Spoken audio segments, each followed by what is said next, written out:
Good morning and welcome to Yellow Brick Road Reselling. My name is Tamara and I sell on Amazon, eBay, Poshmark, Mercari, Etsy, and sometimes Facebook Marketplace, but not as much around here because people are not very friendly around here. They can be outright vicious if you are a reseller. So you have to try and find a way and the right products to make it look like you're not a reseller. But they will stalk your Facebook page. So I'm actually thinking about creating a separate Facebook page just for posting reselling stuff on Facebook. So we'll see if I do that. So I'm heading out. Today is Monday. I normally have my lunch break Monday, but today's my sister's birthday. She is 51. Maybe I shouldn't be saying that, but she's 51 and she's actually over visiting. She lives 5 hours from here and she's heading home today. And I am going to go and meet up with her and my mother, and we're going to go to lunch, and then she's heading home. So because it's her birthday, I was actually supposed to have a dentist appointment today, but I'm assuming that's not going to happen because of the pandemic. They are only open like 2 days a week, and they said if they were going to end up taking me, then they would call or do something, and I never heard from them. So I'm assuming they're not even open.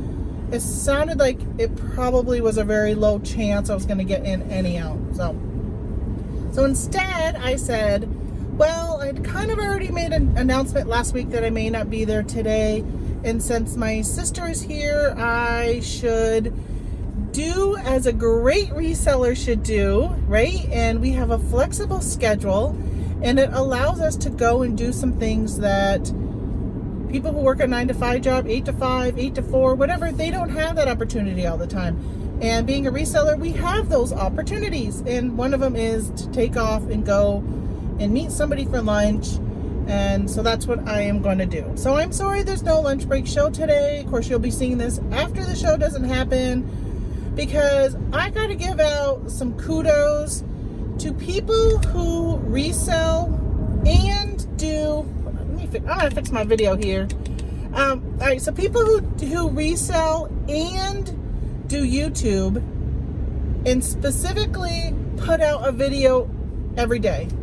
Like, I don't even know how you do it. Like, I can make a video every day, but to actually put it out, oh my gosh, like the editing and all that, it takes way too much time. I'm trying to get better at it, but it's really difficult. And I have 2 YouTube channels. And I spent some time last night, my husband and I, we actually will put up, we have a large TV, like, I don't know, 65 inches, I think, something like that. And I connect an HDMI cable to it, and we'll go into Filmora, and I'll edit the video for our other channel, because he is involved in the other channel. But he's involved to the point where he doesn't mind being on camera. He'll set up the GoPro and get him on his tractor or doing whatever, because it's a homestead channel. It's about our property. We have a little over 100 acres, and it's about us just using our land. And we only have a few videos on it, but we got a lot of footage. It's just a matter of sitting down and editing, and this channel is my priority over that channel. And I was hoping he would jump in and he would learn the editing and he would start doing some of that. But he really has no interest. So it leaves it on me kind of doing both. So that one's a low priority. And honestly, that channel, people will watch that one like years and years down the road. For instance, so I just posted a video on removing tree stumps, and we hired somebody to come in and do it.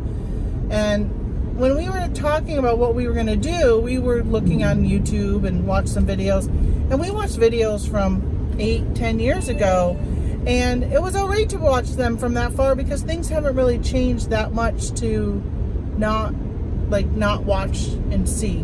Where with reselling, if you're watching a what sold or what to go get for RA, like I just posted a video on Walmart's got sales on toys, like that, that's good for a week or two, sometimes a couple months, what sold.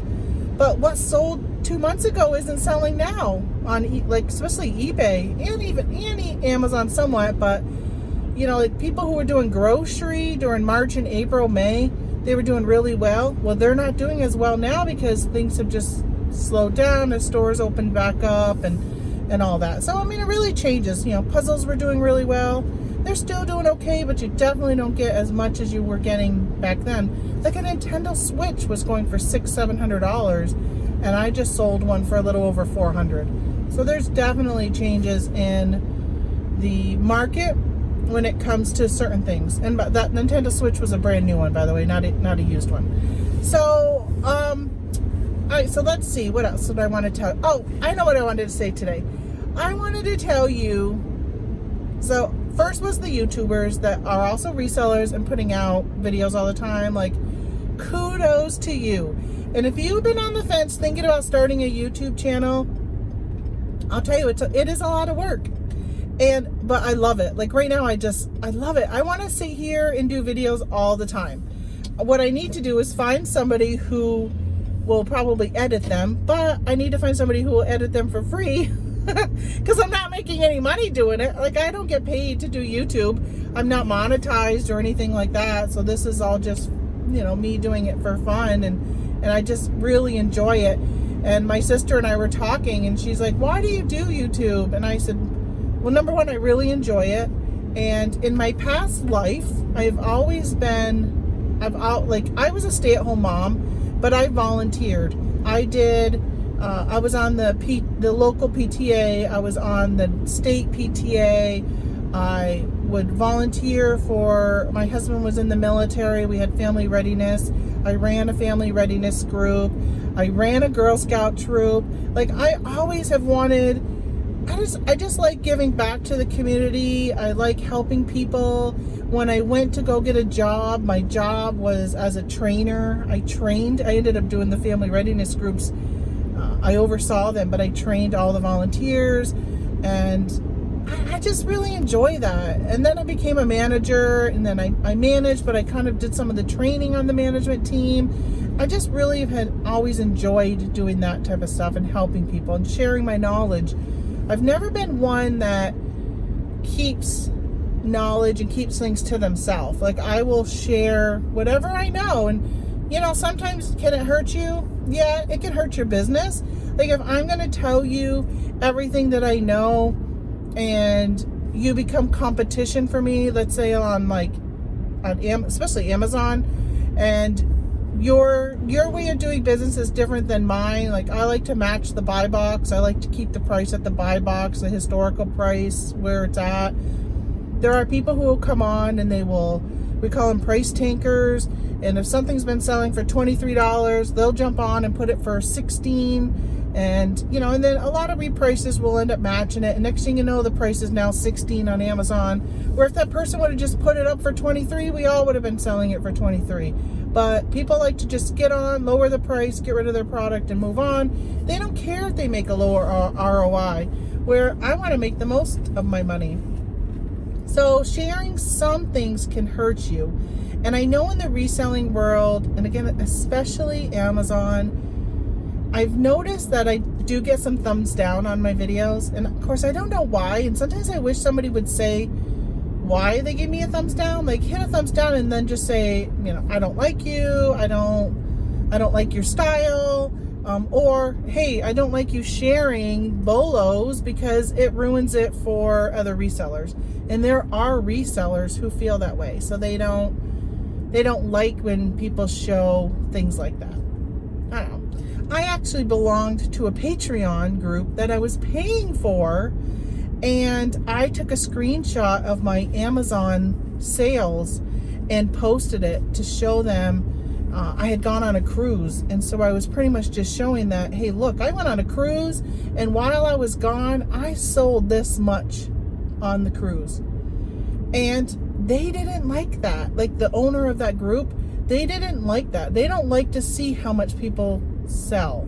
They only want to see, they just want to know like what your end profit was, not what your total sales were. When the whole point of my post was that, hey, you can go on vacation and you don't have to worry about fulfilling orders because Amazon's going to keep fulfilling them for you, and you can still make money when you're gone and out of pocket without internet access for like 10 days. So I don't know, it's kind of, everyone's kind of a little bit different in the reselling world and how they do things.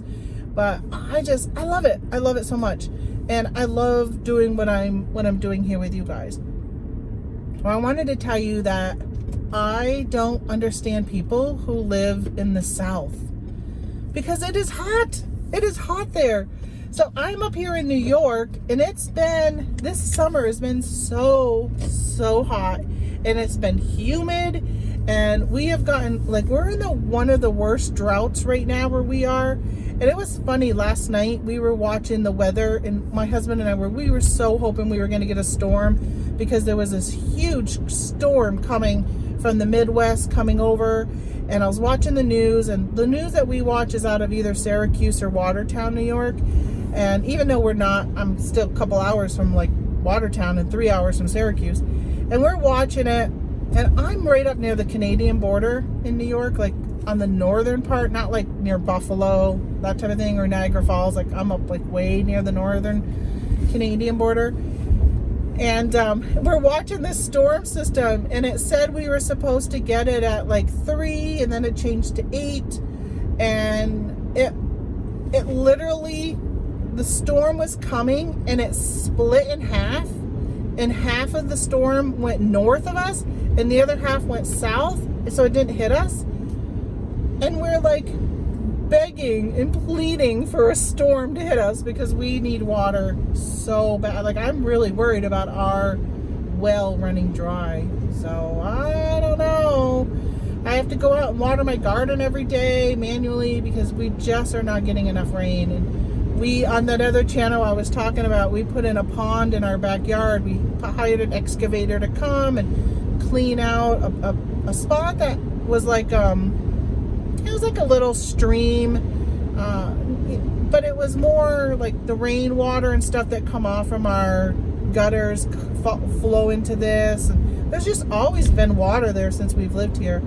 And we decided, let's just widen that. I mean, it's not very big. I don't know measurements very well. So it's maybe 20 feet, maybe not even, maybe bigger. I don't even know. But we made this pond. We call it a pond.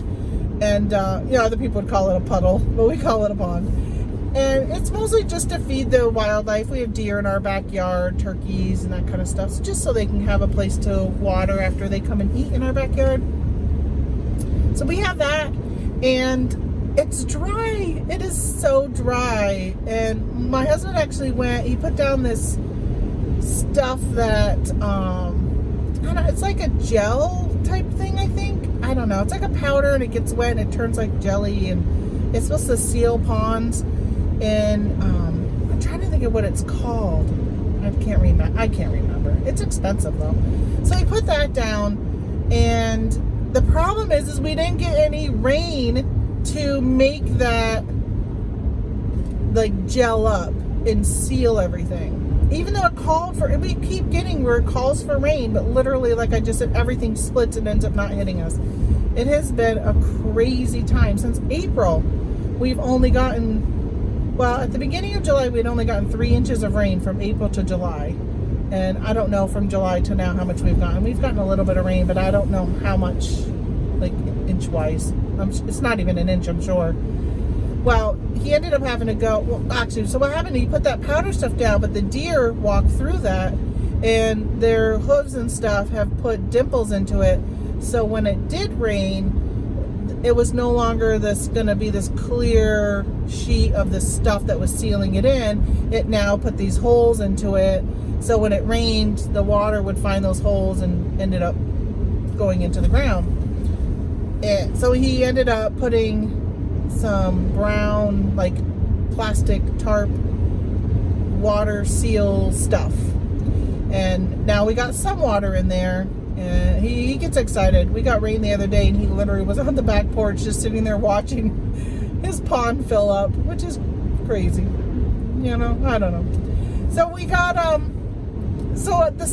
north or the south excuse me, the south. So it's been hot. How do you guys live in the South when it is so hot all the time? I was watching a YouTube video, and they were in Kentucky, and she was talking about it was 100 degrees in September. And I'm like, what? 100 degrees in September? Oh my gosh. I told my husband, this is exactly why when we moved 2 years ago, we decided to stay up north and move to New York, because we had flirted with Kentucky and Tennessee and the mountains of North Carolina, and we both, well, I more decided on New York. He was okay with that. He was all right with moving anywhere where he could get his own land. So we ended up here, but I'm like, I don't want to be in this hot weather. I didn't move south for this reason. So stop making it so hot, Mother Nature. It has been crazy, crazy hot. Yesterday, I think it hit, yesterday was Sunday, or was it Saturday? Saturday was supposed to be 100 degrees, the heat index. So I think it got to 96. And I'm not sure what the heat index was. I know I looked at one point and it was 100, but I don't know if it got like beyond 100. But it was hot. Thankfully, I have a pool, and I spent time in the pool, and there was a nice breeze, so it ended up not feeling as hot because of the pool and the breeze. But once I put my clothes back on, and I went back to sit with my sister, who was still in her bathing suit on the back porch, and I was like on the deck, and I was like, oh my gosh, it's so hot. Like, what a difference when you're in the water in a bathing suit and you're wet and stuff like that. So I don't know how you guys do it. I went to a thrift store, and they had no air conditioning, and it was so hot. And even now that we're wearing masks, and we were at Walmart early Saturday morning, we headed out and went to Walmart before we ended up doing pool day in the afternoon. And it was so hot in Walmart. Like, I was sweating. I said, I don't even know how employees, especially employees that are working where they're stocking and moving around, how they can handle wearing those masks. Because I was so busy scanning so many toys in the toy department, and I was just sweating. My mask was so wet. I was getting lightheaded. At one point, I went into the home goods area because nobody was in there, just so I could take off my mask. And then I carry spare masks, so I actually switched and put a different mask on, just because that one was getting like so warm, but my face was sweaty, and oh my gosh, it's horrible. I cannot wait till we don't have to wear masks anymore. I get hot anyhow. I don't know if it's just being 51 years old. Obviously, I'm overweight, and then wearing a mask on top of it, it is very dreadful at times when I know I'm going to be in a store for a length of time. What do you do, right? You go with it. You do it. You figure it out. That's why I carry extra masks and that kind of stuff. Let's see. What else is going on? Oh, I know what I wanted to tell you also was my IPI. So on Amazon, there is your Amazon IPI score, and last week there was this big announcement. There's been a lot of videos about it, and I've been a little worried, and I got all these toys, and oh my gosh, I'm just kicking myself for not getting them ready and out the door sooner. But I sat around, I was listening to the Bearded Picker on Thursday, and I started thinking, well, maybe I should not send these all in and do FBA. Maybe I should do some FBM with them and do that kind of stuff. And so I kind of been hemming and hawing about what I want to do. Take more time to look at each piece to decide whether or not I'm going to send it in, or if I'm going to hang on to it and send it myself and mail it. But then I'm like, all right, I got to get boxes to fit everything, because I only keep certain size of boxes, because I only like to send really lightweight, first class most of the time items.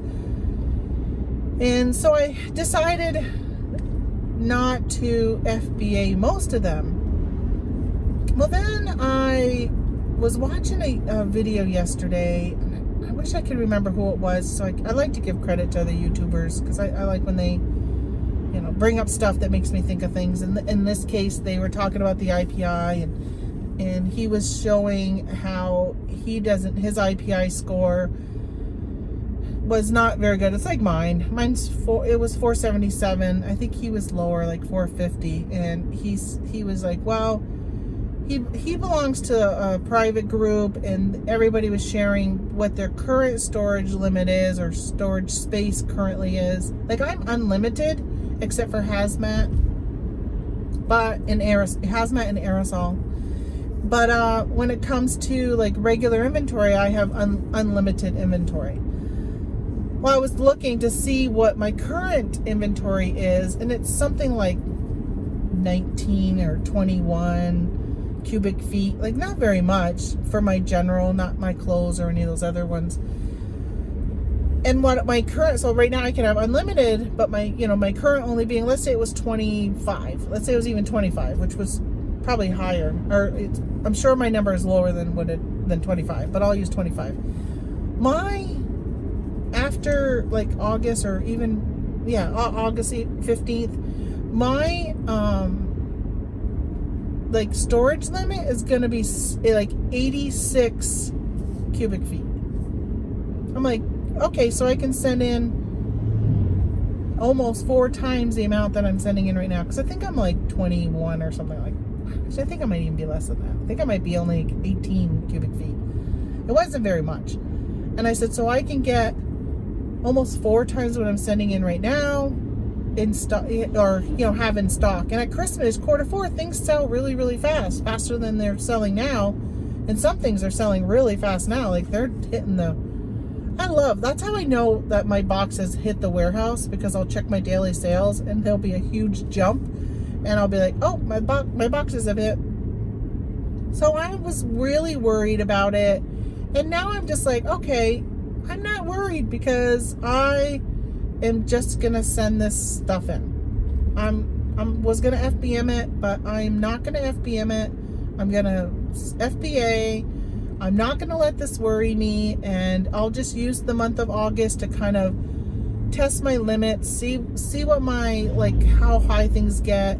I don't do private label. I don't do wholesale most of the time. So I'm not sending in like pallets of stuff. So I'm not really worried about all of a sudden I have 1,000 items hitting the warehouse. Like, I have 1, 2, 3, maybe 10 of something at most that go in at a time. And I'll just keep limiting it. If I end up picking up 20 of something, I'll send 10 in. And then when I see those selling, I'll send in my next 10 at the next, my next shipment. Because I think I did just send in like 25 of an item, but I see they're selling, so I think I'll be okay. So I've decided I'm not going to be that worried about my IPI score. Like, I think I'm okay with what I am and what Amazon is actually telling me. And even in the letter or something I read, it said that Amazon was saying that most people will have more space than they had last year. I think I had unlimited last year, so I'm not having more space if you're limiting me. But I think it's still going to be more space than I even need. So we'll kind of go with it and see, and I'll update you guys in August if it actually ends up being an issue. But right now, I don't think it's going to be an issue. So I'm just going to go with it, and I'm going to continue to send my stuff in. I'm not going to change plans too much. I'm only going to continue to do FBM, which is fulfillment by merchant, if the item is a fast mover, or if the rank is really slow, like I can tell the rank is really, really high and it probably isn't going to sell, then I'll do FBM for that. Like, if it's something that's only going to sell once every 3 months, 6 months, something like that, I'll just cross-post it to eBay, throw it up on Amazon also. I have a mechanism that I keep track of those types of things, so I can make sure that I take them down and don't sell them. But if it's something that sells once every 6 months, what are the chances that that item is going to sell the exact same day on both platforms? It has not happened to me at all yet, and I have been cross-posting many items on many platforms for a while, and I have not yet sold the same item on the same day, both. Now, I have sold the item and then realized, oh shoot, I sold that 3 months ago and I forgot to take it down from Poshmark. So I have done that on Poshmark, and I did it on, I had to cancel an Etsy sale recently for a vintage item that I had forgot that I even put it up on Etsy. And I don't really, I probably have like 20 items on Etsy, so I don't even pay attention to that very much. I'm actually thinking about just closing that store down just so I don't have to worry about it, because I hate having to cancel sales, and I just don't sell enough vintage because I'm not going out and really looking for that stuff anymore. Most of the stuff I sell is items that I've RA or things that I had to call back from Amazon, so I ended up throwing them up on there. So I'm just like, well, I'm not even really focusing on that type of stuff right now. But I still do. Like when I go to garage sales, I'll look, but I'm not actively, that's my main thing is vintage. So I don't know. I don't know if I'm going to do it. We'll see.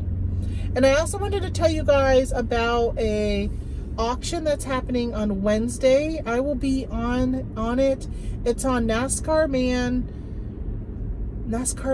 3345, I think, or something like that. I can't remember his thing, but it's on Derek's channel, and they put it out to the reselling community and said, hey, does anybody want to participate in this? There's a fundraiser for somebody in our community. His wife needs spinal surgery. She's got scoliosis, and she had, I think, rods or something put in when she was younger, and they're starting to move, or they've moved, or something, to the point where she needs another surgery. She lives in Scotland, and she's not able to get it done there, so she has to travel.